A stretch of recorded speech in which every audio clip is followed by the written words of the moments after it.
Hello viewers, welcome to Wrestle Bangla BD. Finally night of চ্যাম্পিয়নে king of the ring tournament শেষ হয়েছে এবং ওবা ফামি আমাদের নতুন কিং হয়েছে, মানে কিং ওবা।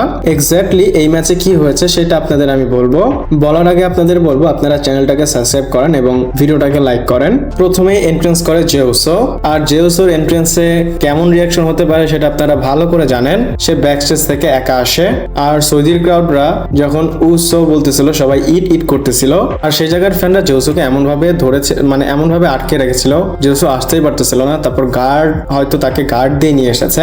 আমি যদি বলি জেউসো কত সময় ধরে এন্ট্রেন্স করেছে, আমি এক্স্যাক্টলি বলতে পারবো সে টোটাল 3 মিনিট 24 সেকেন্ড এন্ট্রেন্স করেছে। এইখানে সে ওবা ফামিকে মক করতেছিল, তারপর তার যে লাফালাফি সেগুলো সে করতেছিল। তারপর থিম সং যখন বন্ধ হয়ে যায় সবাই বলতেছিল ওয়ান মোর। আর জেউসোর মতো জোকারকে যদি বলে ওয়ান মোর সে তো করবেই। আবার সে এন্ট্রেন্স করে, থিম সংটা বাজাতে বলে এবং সে আবার সেই লাফালাফি করে। আর নাইট অফ চ্যাম্পিয়নের মতো একটা ইভেন্টে প্রথমে যদি জেউসো এগুলা করে তাহলে আপনাদের কেমন লাগবে? মানে আমি একদমই পছন্দ করিনি, খুব এক্সাইটেড ছিলাম ভালো কিছু হবে, বাট আমার ওবা ফ্যামির এন্ট্রেন্সটা খুবই ভালো লেগেছে। সবচাইতে বেশি ভালো লেগেছে ওবা ফ্যামির এন্ট্রেন্সে সবাই বলতেছিল ও বা একটা ভাইব চলে আসে। আর বাচ্চা নাই বড় নাই সবাই ওবা ফ্যামির থিম সং এ ভাইব নিচ্ছিল বা সবাই গাচ্ছিল। এদের দুজনের এন্ট্রেন্সের মধ্যে আমার একজনের এন্ট্রেন্স ভালো লেগেছে। ম্যাচের কথা যদি বলি, ম্যাচটা যখন স্টার্ট হয় জেউস অনেক হাইপে ছিল। ইভেন জেউসের একটা ইন্টারভিউ হয়েছিল, সেখানেও বোঝা যাচ্ছিল জেউসো জিতবে। ইভেন বেটিং অর্সেও ফেভারিট ছিল জেউসো, এবং আমি তখনই ভেবেছিলাম ম্যাচের মধ্যে কিছু একটা হবে। এবং আপনাদের হয়তো আমি আপডেটে বলেছিলাম যদি এই ম্যাচটা নর্মাল ম্যাচ হয় তাহলে ওবা ফ্যামির এগেইনস্টে যেই আসুক সে জিতবে না, মানে ওবা ফ্যামি একদম তাকে শেষ করে ফেলবে। আর যদি ইন্টারফারেন্স হয় তাহলে হয়তো ওবা ফ্যামির হারার চান্স আছে। নর্মালের জন্য তো ওবা ফ্যামির এগেইনস্টে জেউসো টিকতেই পারবে না বা টিকতেই পারেনি। যেমনটা এক্সপেক্ট করেছিলাম ডাব্লিউডাব্লিউ হয়তো এই ম্যাচে ব্রক লেসনারকে আনবে, ডাব্লিউডাব্লিউ আনেনি। জেউসোর সাথে তার ম্যাচ হয়, জেউসো এমন ভাবে তার উপর জাম্পের উপর জাম্প মারতেছে, ওবা ফ্যামি বুঝতেছে না যে সে কিভাবে কাউন্টার করবে। কখনো রিং এর মধ্যে মারে, রিং এর বাইরে মারে। স্টার্টিং এ দেখা যায় কখনো জেউসো ডমিনেট করে, কখনো ওবা ফ্যামি ডমিনেট করে। একবার যদি ওবা ফ্যামি ধরতে পারে জেউসোকে, সে এমন ভাবে আছাড় মারতেছে, এমন ভাবে মারতেছে জেউসো খেলনা আমার দেখে মনে হয়েছে। আর জেউসো এই ম্যাচে অনেক সুপার কিক মেরেছে। ইভেন আমার মনে হয়েছে জেউসো এই ম্যাচে তার 100% পুরাটাই দিয়েছে। আর জেউসো যখন 100% দেয় বস তো করবেই, অনেক বচ করেছে। জেউসো সুপার কিক মারে ওবা ফ্যামিকে পেছন থেকে, কিন্তু ওবা ফ্যামির সামনে গিয়ে সুপার কিক লাগে, মানে লাগেই না। পিছন থেকে যখন সুপার কিকটা মারে জেউসো মারতেই পারে না, সামনে চলে যায়।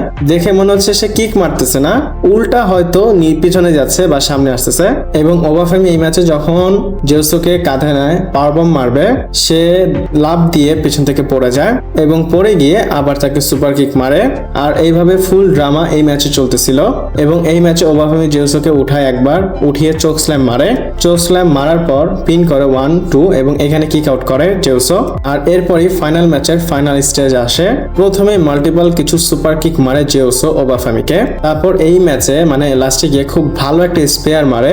স্পেয়ার মারার পর সে স্প্ল্যাশ মারতে যাবে, কিন্তু দেখে মনে হচ্ছিল ওবা ফ্যামির কিছুই হয়নি। পিন করেছিল এর মাঝে, ওবা ফ্যামি জাস্ট একবার এক কাউন্টেই পিন কিক আউট করে ফেলে। জেউসো যখন স্প্ল্যাশ মারে রোপ থেকে এবং আবার তাকে পিন করে, সে 2 কাউন্টেই কিক আউট করে। আর জেউসোকে দেখাই যাচ্ছিল এই ম্যাচে সে অনেক বেশি ফ্রাস্ট্রেটেড। সে লাস্টে গিয়ে একটা লক করে, মানে গুন্থার যেভাবে সাবমিশন মুভটা মারে সেভাবেই ধরে। এবং এই ম্যাচে সাবমিশন মারার পর বোঝাই যাচ্ছে যে জেউসোর আর কিছুই করার নেই, সে যা করার করেছে। ওবা ফ্যামি উঠে যায় এবং উঠে আরেকটা সুপার কিক খায়। খাওয়ার পর ওবা ফ্যামি উল্টা জেউসোকে মারে। ওবা ফ্যামি যেভাবে আজকে জেউসোকে উঠিয়ে মেরেছে ঘুরিয়ে, ভাই আমি তো বুঝতেছি না জেউসোর ওয়েট কত। ওবা ফ্যামির কাছে জেউসো বাচ্চা।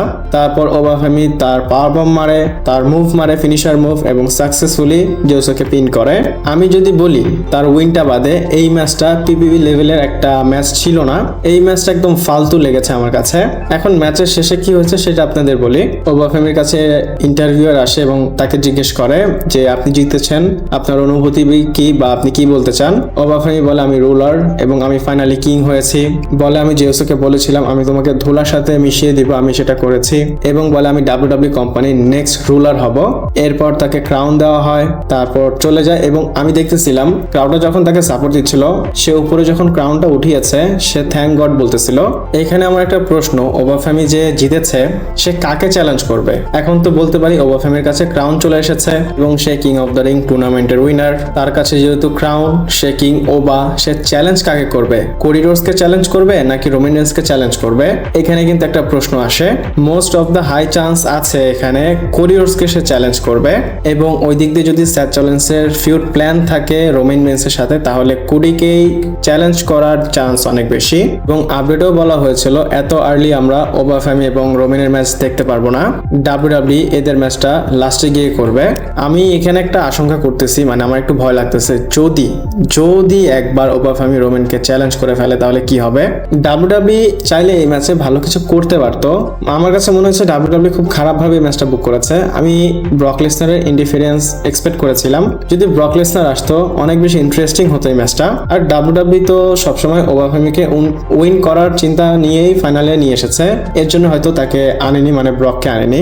এখন জাস্ট একটাই, ওবাফেমি কাকে পিক করে, হয় রোমানকে পিক করবে না হয় কোডিকে পিক করবে। আপনাদের কি মনে হয় সে কাকে পিক করবে? আমাকে কমেন্ট করে জানাতে পারেন। এরপর নাইট অফ চ্যাম্পিয়নের কুইং অফ দ্য রিং টুর্নামেন্টের ফাইনালের বিষয়ে কথা বলবো এবং এখানে ফাইনালে ম্যাচ হয়েছে লিভ মর্গান ভার্সেস ইউএসকে এর মধ্যে। তো লিভ মর্গান এবং ইউএসকে ম্যাচের আগে ডানাজন আসে এবং সে ক্রাউডের সাথে কথা বলে। এর মধ্যে থিম সং প্লে হয়ে যায় লিভ মর্গানের। লিভ মর্গান যখন আসে তখন ডানহাজনের সাথে তার একটু কথা কাটাকাটি হয় বা যাই হয়, ডানহাজনকে সে চর মারে এবং ডানহাজন তাকে ক্রাশ করে। ডানহাজন চলে যায় এবং লিভ মর্গান রিং এর মধ্যে আসে। তারপর ইউএসকে আসে, এদের মধ্যে ম্যাচটা শুরু হয়ে যায়। প্রথমে লিভ মর্গান ব্রুটালি তার উপর অ্যাটাক করে এবং এই ম্যাচের মধ্যে এমন একটা মোমেন্ট আসে, লিভ মর্গান প্রথমে তার ফেসের মধ্যে মানে ইউএসকে এর ফেসের মধ্যে কিছু সময় লাথি দিচ্ছিল। ক্রিস জেরিকো যেভাবে বেস্টন ক্র্যাব মুভটা ধরে সেভাবে ধরেছে পা।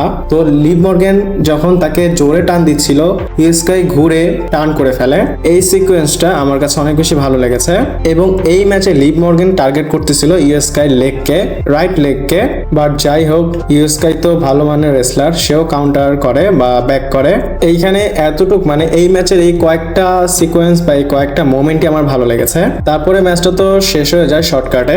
ম্যাচের মধ্যে যে আহামরি অনেক কিছু ছিল তা না, জাস্ট ম্যাচের মাঝখানে আমরা এতটুকু বুঝতে পেরেছি বা এতটুকু দেখে আন্দাজ করতে পেরেছিলাম যে ইউএসকে এর পায়ের অবস্থা খারাপ।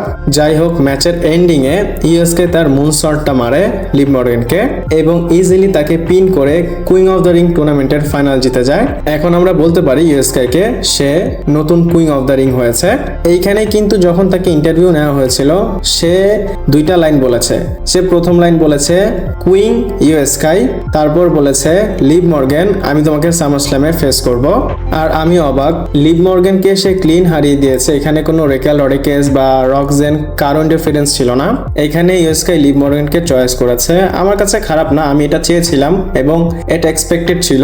ইভেন অডসও ফেভার ছিল ইউএসকে জিতবে। তো যেটা আমরা আপডেটে শুনেছিলাম তেমনটাই এই কুইং অফ দ্য রিং টুর্নামেন্টে ফাইনালে হয়েছে। আর এভাবেই কিন্তু ডাব্লিউডাব্লিউ প্রথমেই queen and king of the ring টুর্নামেন্টের ফাইনাল শেষ করেছে। কিং অফ দ্য রিং টুর্নামেন্টের ফাইনাল জিতেছে ওবাফেমি আর কুইং অফ দ্য রিং টুর্নামেন্টের ফাইনাল জিতেছে ইউএসকে। দেখি এরপরে রয় কি হয়।